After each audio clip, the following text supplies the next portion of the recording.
یوم اقبال پر صدر مملکت اور وزیر اعظم کا خراج عقیدت۔ صدر مملکت نے اپنے پیغام میں کہا ہے کہ علامہ محمد اقبال نے برصغیر کے مسلمانوں میں آزادی کا شعور بیدار کیا۔ اقبال کا پیغام آج بھی رہنمائی کا سرچشمہ ہے۔ 1930 کا خطبہ الہ آباد مسلمانوں کے خود مختاری کی بنیاد بنا۔ آصف علی زرداری نے کہا ہے کہ اقبال نے امت مسلمہ کی شناخت، روحانیت اور آزادی پر زور دیا۔ ان کی نظریات نے پاکستان کی قومی شناخت کی تشکیل کی۔ ہم اقبال کے اصولوں پر عمل پیرا رہنے کے عزم کی تجدید کرتے ہیں۔ صدر زرداری نے کہا ہے کہ پاکستان کو خوشحال، پرامن اور متحد بنانے کے لیے ہم سب کو کردار ادا کرنا ہوگا۔ علامہ محمد اقبال کا وژن آج بھی ہماری ترقی کی سمت متعین کرتا ہے۔ اقبال کا فکری ورثہ آنے والی نسلوں کے لیے مشعل راہ رہے گا۔ وزیر اعظم شہباز شریف نے کہا ہے کہ آج ہم شاعر مشرق، مفکر اسلام علامہ محمد اقبال کو ان کی یوم پیدائش پر خراج عقیدت پیش کرتے ہیں۔ علامہ اقبال نے غلامی کے اندھیروں میں روشنی کی شمع جلائی۔ انہوں نے مایوسی کا شکار قوم کو خودی کا پیغام دیا۔ اقبال نے سبق دیا کہ ایمان اور علم و عمل کی بنیاد پر زندہ قوم اپنی تعمیر کرتی ہے۔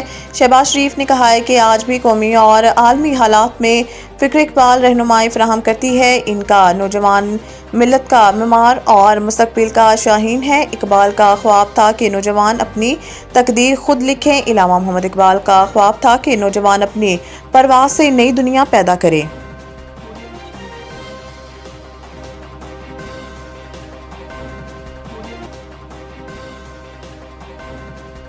27ویں ترمیم پیپلز پارٹی نے صدر کے لیے تاحیات استثناء اور نیب خاتمے کے مطالبات پیش کر دیے۔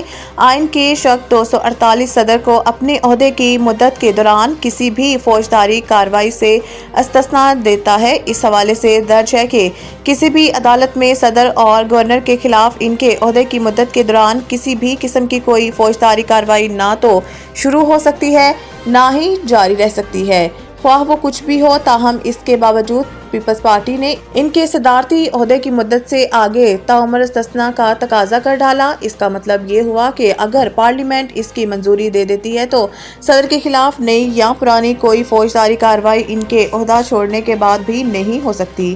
پارٹی نے نیب ختم کرنے کا تقاضا بھی کیا ہے، جو کہ میثاق جمہوریت کا حصہ ہے، جس پر پیپلز پارٹی اور نواز لیگ نے 2006 میں دستخط کیے تھے۔ انہوں نے کہا کہ پیپلز پارٹی یہ بھی چاہتی ہے کہ چارٹر آف ڈیموکریسی میثاق جمہوریت کے باقی ماندہ اور اب تک غیر نافذ شدہ نکات، جن میں نیب، قومی احتساب بیورو کا خاتمہ بھی شامل ہے، اسے ترمیم میں شامل کیا جائے۔ وزیر اعظم شہباز شریف سے ترک صدر کی ملاقات، فیلڈ مارشل بھی شریک باکو۔ وزیر اعظم شہباز شریف اور فیلڈ مارشل عاصم منیر سے ترکی کے صدر رجب طیب اردوان کی ملاقات ہوئی ہے۔ وزیر اعظم شہباز شریف کی آذربائیجان کے دورے کے دوران ترک صدر طیب اردوان سے ملاقات ہوئی اور اس دوران chief of the army staff field marshal Asim Munir اور آذربائیجان کے صدر بھی ملاقات میں موجود تھے۔ اس ملاقات میں پاکستان اور ترکی کے درمیان دو طرفہ تعلقات کے تمام پہلوؤں کا جائزہ لیا گیا، جبکہ دونوں رہنماؤں نے خطے اور مسلم دنیا میں امن، استحکام اور خوشحالی کے فروغ کے لیے مشترکہ خواہش کا اظہار کیا۔ ملاقات میں ترکی کے ایک وزارتی وفد کا جلد پاکستان کا دورہ کرنے پر اتفاق کیا گیا۔ اس موقع پر وزیر اعظم شہباز شریف نے کہا کہ پاک ترکی دوستی دونوں ممالک کے درمیان گہرے اور پائیدار تعلقات کی مضبوطی کی عکاسی کرتی ہے۔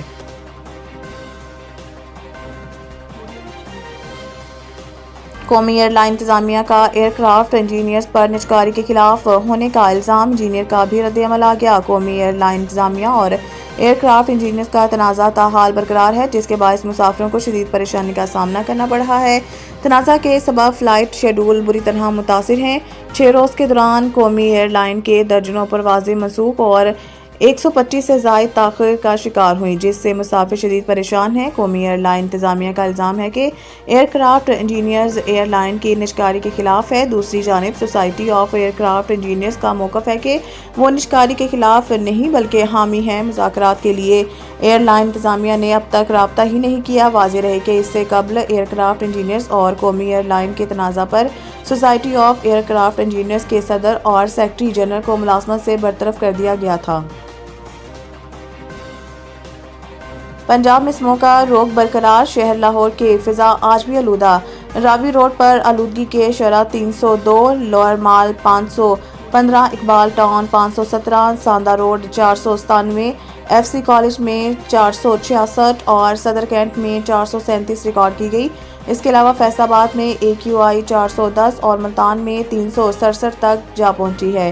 ماہرین ماحولیات کا کہنا ہے کہ مسلسل بڑھتی آلودگی شہریوں کے لیے شدید خطرہ بن چکی ہے۔ انہوں نے شہریوں کو ہدایت کی ہے کہ وہ غیر ضروری سفر سے گریز کریں، ماسک کا استعمال یقینی بنائیں اور صبح کے اوقات میں کھلی فضا میں سرگرمیوں سے پرہیز کریں۔ دوسری جانب سموگ ماحولیاتی آلودگی کی روک تھام کے لیے گرینڈ آپریشن جاری ہے۔ محکمہ ٹرانسپورٹ اینڈ ماس ٹرانزٹ دھواں چھوڑتی گاڑیوں کے خلاف 24 گھنٹے متحرک ہے۔ نومبر کے پہلے ہفتے میں خلاف ورزی کرنے والے ٹرانسپورٹر کے خلاف کارروائیوں پر رپورٹ جاری کر دی گئی۔ رپورٹ کے مطابق 1 تا 8 نومبر تک لاہور میں 4184 گاڑیوں کا معائنہ کیا گیا۔ بغیر فٹنس سرٹیفکیٹ دھواں چھوڑنے والی 877 گاڑیوں کے چلان اور 288 گاڑیاں بند کی گئی ہیں، جبکہ گڈ ٹرانسپورٹ میں اوور لوڈنگ کرنے پر 671 گاڑیوں کے چلان کیے گئے۔ مجموعی طور پر 80 لاکھ روپے کے جرمانے عائد ہوئے۔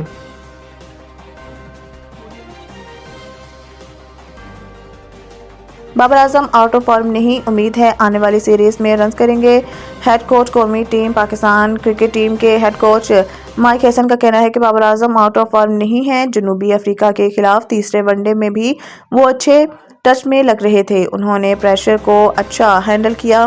جنوبی افریقہ کے خلاف تیسرے ون ڈے میں کامیابی کے بعد پریس کانفرنس کرتے ہوئے مائک ہیسن کا کہنا تھا کہ بدقسمتی سے بابر اعظم رن آؤٹ ہوئے اور ان کا تعلق فارم سے نہیں ہے۔ امید ہے بابر اعظم آنے والی سیریز میں رنز کریں گے۔ مائک ہیسن کا کہنا تھا کہ جیت کا کریڈٹ کپتان شاہین افریدی کو دینا چاہیے، انہوں نے اچھی کپتانی کے کنڈیشن سمجھ کر بولنگ میں اچھی تبدیلیاں کی ہیں۔ انہوں نے کہا ہے کہ سری لنکا کے خلاف سیریز کے لیے ٹیم میں تبدیلی ہوئی، حسن نواز نہیں ہوں گے۔ Hasan Nawaz first class cricket کھیلیں، وہ اچھا کھلاڑی ہے۔ سری لنکا کے خلاف عبدالصمد کو اسکواڈ میں شامل کیا جائے گا۔ عبدالصمد ہانگ کانگ سکسز میں شرکت کے بعد اسکواڈ کو جوائن کریں گے۔